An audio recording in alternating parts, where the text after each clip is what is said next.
Chapter 11. Visiting the Tophams. It was nearly 3 o'clock of the following afternoon when Nancy Drew paused in front of the Topham residence on Highland Boulevard. She surveyed the structure with distaste. The house was a large, pretentious affair of nondescript type. It was set back from the street and seemed to look down rather aloofly upon the surrounding homes. Even a casual glance at the lawn revealed that it had been landscaped with a vengeance. In an effort to do it in proper style, Mrs. Topham had crowded the yard with sundials, benches, birdhouses, and statues. Such lack of taste, Nancy thought as she walked up the path to the house. She lifted the knocker on the front door. Nancy Drew realized that the interview was apt to be an unpleasant one, and she braced herself for the ordeal. I must be diplomatic, she advised herself, or I'll not learn a thing about that clock. If they suspect what I am about, they may bounce me out on my ear. At that moment, a uniformed butler opened the door and condescendingly waited for Nancy to state her mission. "Tell Mrs. Topham that Miss Drew is calling," she directed.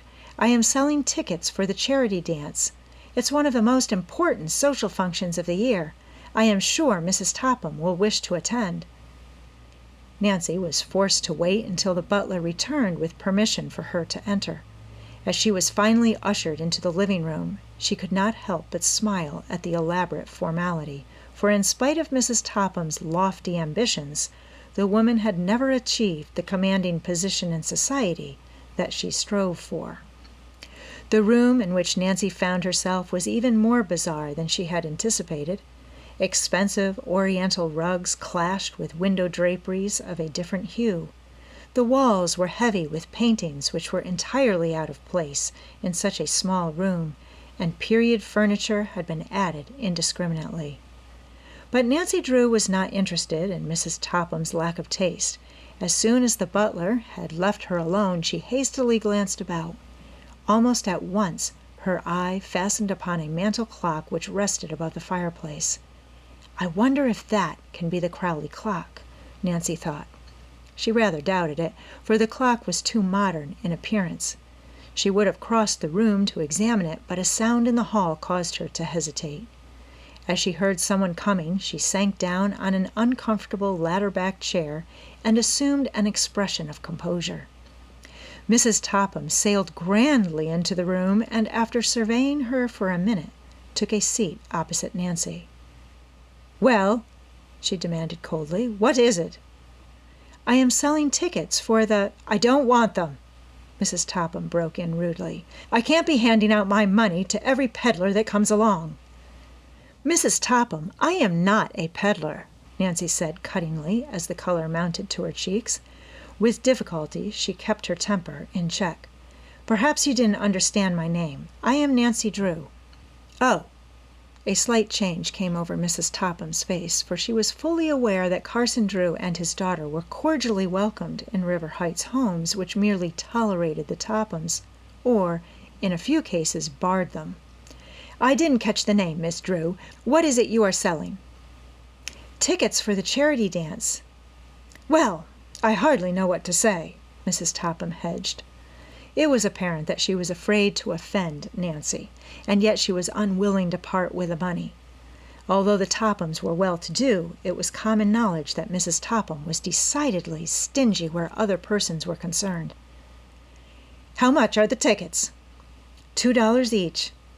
"Why, that's positively exorbitant," Mrs. Topham protested. "But we are selling the tickets for charity," Nancy explained. "I assure you the cause is an excellent one." Before Mrs. Topham could reply, the front door opened, and Isabel and Ada entered the house. Unaware of the visitor, they paused in the hall and carried on a disgruntled conversation. Evidently they had been making social calls and were angry because some woman had refused to see them. "Her maid said she wasn't at home, but I know she was," Nancy heard Ada complain. The two sisters entered the living room, and when they saw Nancy, stopped short and stared rudely at her. They did not speak a word of greeting. "Miss Drew is selling tickets to a dance," Mrs. Topham informed her daughters. Don't buy them, Ada advised harshly. She had not forgotten the scene in the department store and longed to avenge herself upon Nancy, whom she considered responsible for her humiliation. "But, Ada," Mrs. Topham protested feebly, "I thought it might help our social standing to take a few tickets." "Don't be silly, Mother," Ada snapped. "You'll only waste your money. We don't want to go anyway." "All right. I won't buy the tickets. Good afternoon, Miss Drew." Reluctantly, Nancy arose. She was somewhat taken aback at the unceremonious dismissal, for she had not accomplished the real purpose of her visit. As she turned, Nancy saw that Richard Topham blocked the door. He had entered so quietly that his arrival had been unobserved. "Just a minute, Miss Drew," he said. "How many tickets have you there?" "4," Nancy gasped in surprise. "I'll take them all." With a grand gesture, Richard Topham opened his pocketbook and carelessly pulled out a $20 bill. "Keep the change," he ordered with assumed indifference. "Give it to the charity." "Richard!" His wife gazed at him with disapproval. "Have you lost your mind? A $20 bill?" she whispered. "It's you who can't see beyond your nose," Mr. Topham retorted, but in a low voice.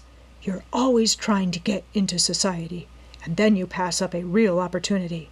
This donation will get our names into the paper." He slumped into the nearest chair and, opening the afternoon paper, buried himself in the stock page.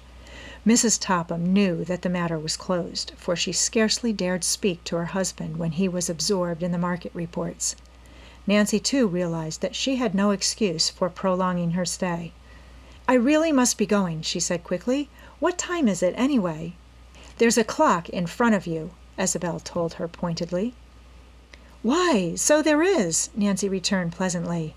She glanced at the timepiece as though she had never seen it before. "Oh, surely that can't be the old Crowley clock. I'm so interested in heirlooms."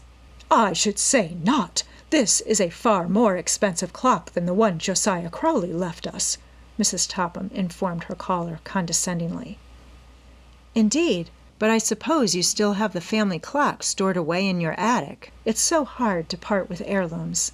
Cleverly, Nancy led Mrs. Topham to further disclosures. "It wasn't hard to part with that old-fashioned thing," Mrs. Topham returned. "We didn't want it cluttering up the attic," Isabel added. "Crowley left so much old junk." "We considered the clock entirely out of place in our modern home," Mrs. Topham continued, "so we sent it up to our bungalow on Moon Lake." Unwittingly, Mrs. Topham had given Nancy the information which she sought. The purpose of her visit accomplished, the girl politely thanked the Tophams for the purchase of the charity tickets and quickly took her leave. As she walked down the path to the street, she chuckled softly to herself. The Tophams may be old schemers, but this time they weren't so clever. Unless I am mistaken, those tickets will prove the most expensive ones they ever bought. Before they get through, it may cost them the Crowley fortune.